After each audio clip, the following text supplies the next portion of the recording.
Male, 40 years old, with a history of Hodgkin lymphoma treated by radiochemotherapy in 1990. Bilateral adrenalectomy for pheochromocytoma in 2004. He also has diabetes and hypothyroidism. Today he's asymptomatic.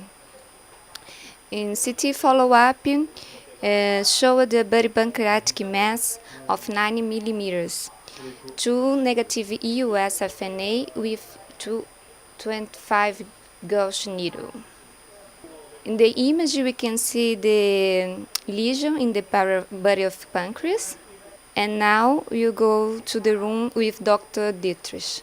Together with Adrian, we are really imaging a very difficult case. So if I understood right, we are talking about Hodgkin's disease and bilateral adrenalectomy due to pheochromocytoma. And we are right now in the corpus of the stomach, and you can perhaps see by using the arrow that there might be, I will do it, okay. That there will be a mass lesion, and let's get an idea on how large this lesion could be. So we are talking about 10 millimeters, perhaps 12, perhaps 9, in a little different point of views. So this is the first thing we're looking. And right now we are going a little bit to the right and to the left. So what happened in my head is whenever that would be ductal. Could you just put the focal point in the middle of the image there, because it's a little low at the moment? We can put it up a little bit, but still, since we are in the near field, I always prefer to have it a little lower, at least later, by using Sonoview. So if that would be ductal adenocarcinoma, we would expect in the surrounding that the pancreatic duct would be enlarged, and you can see the pancreatic duct next to the arrow right on here. So from this side and from the other side, here nicely depicting the pancreatic duct, there is no real enlargement. But as you mentioned, how would you describe this duct? And there are some changes. If you look, the walls are a bit thickened. So if you look at the walls, you can see that there are some changes actually also in the pancreatic duct. They are a bit hyperechoic and let's say with a bit thickened, I would say. Yeah, that's the pancreatic duct. So surrounding the pancreatic duct, there's some sort of peripancreatic inflammation or fibrotic changes. Yeah. One might make interpretation a little bit like that. So we have a lesion which is not such clear, because beforehand, when we started to get an impression, Adrian also indicated that it could not be only this mesh lesion, but we could also, and that was the reason why I focused deeper, we have to consider that this is also more volume than expected. Therefore, I will go down with the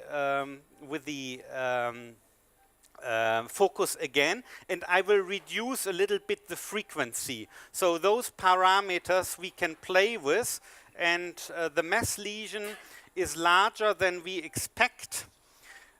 We would be interested to see if this structure is a duct or a vessel, but playing with all the knobs, we can identify that this is a vessel. Difficult to understand that lesion.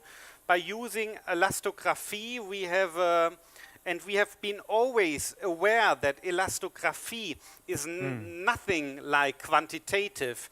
It's a comparison, and in this case, we have the comparison of softer and stiffer tissue right on here. Or how would you comment this? I mean, if you can, yeah, if you can keep it a bit still. I mean, if you look, you can look it qualitatively, and what's important and what we will discuss tomorrow is that we have a quality indicator of the compression, and this is nicely seen. So if I freeze, for example, here, then you have a quality indicator of the compression rate.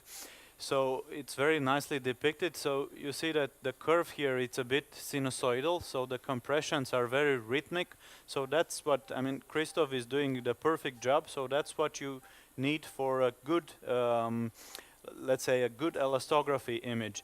And then you can do a lot of things with this. I don't want to go into technical details now because we will have presentations tomorrow. But basically you have in yellow here a sector, and you can average on several images. So we can do, for example, a frame average. So you see now it's averaging. So then you get a more reproducible image. And then you can pick, you can select one of the frames where you want to do the measurements, and you can actually increase the sector over several cycles.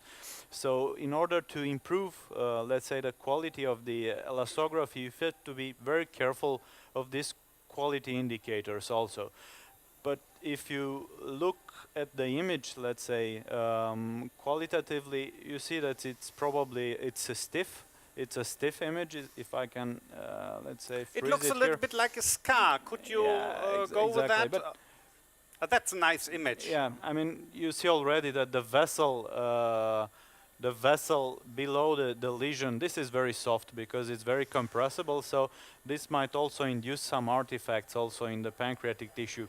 So that's why it looks so blue now. Do you think that this could be a complication of the radiotherapy? Yes. It might be. Yeah. It looks even typical for that, because what we are doing right now, if you allow this, we would go for Sonoview to... Yeah, and if the Sonoview there is no enhancement, what do you what is your what do you expect for the Sonoview in the post radiotherapy? Yeah.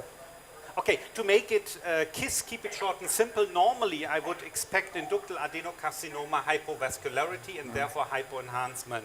And I would, almost every differential diagnosis is ISO or hyper-enhancing. But in this case, SCAR, we have no data. A SCAR should be not really enhancing. And therefore I trust a little bit more because on the vessels in the post-radiotherapy lesion, like in the rectum or in, there is a so-called endarterite. It's the small vessels are completely thick with no flux inside, and we are ready for the... Okay, what I do right now is I increase a little bit the echogenicity of the right one. Right now I increase a little bit the echogenicity of the left screen.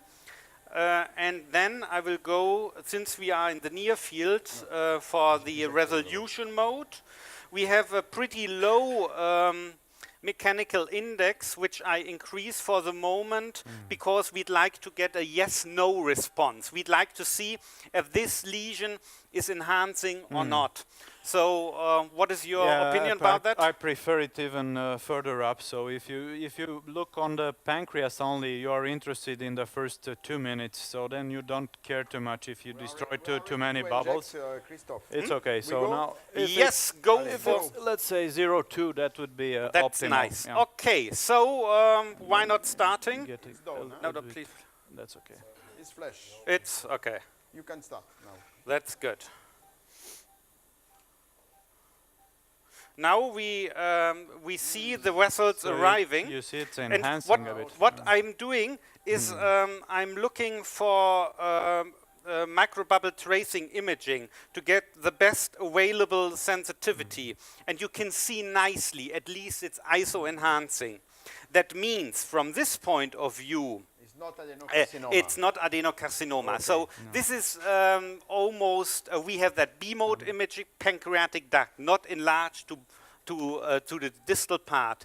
We have that elastographic imaging, which is stiffer, but this is Negative biopsy. Two negative Maybe it's biopsy. enough, or you want to perform another one? From my point of view, I wouldn't do it. Agree. But if you No, I'm convinced. May I give you a trick also for contrast? If you push right now the Doppler image, you get more sensitivity by using this equipment. As you can see, that even many seconds after injection and playing a little bit, okay, that might be also background noise, but we get a better resolution by that kind of contrast measurements. So at this point, our diagnosis, knowing the biopsy would be noductal adenocarcinoma, it could be due to radiation therapy. It looks pretty much like that. And what I'm also doing always is, if you have injected contrast, the B mode afterwards might even delineate a little bit better even such structures. So it's always worth to play a little bit around like that. And if the audience agree, we would be rather ready. You can also use Doppler after contrast, because you enhance the Doppler signal and the contrast stays there for about 5 minutes, so even more. So now you can clearly see the vessels, let's say, surrounding, and there are some signals also inside the lesion, and we couldn't see any Doppler signals without contrast in the lesion. So in order to enhance that, you can use the Doppler after contrast injection also. And only one more remark. As a reference to Mark, I took this time the right side orientation. Thank you very much.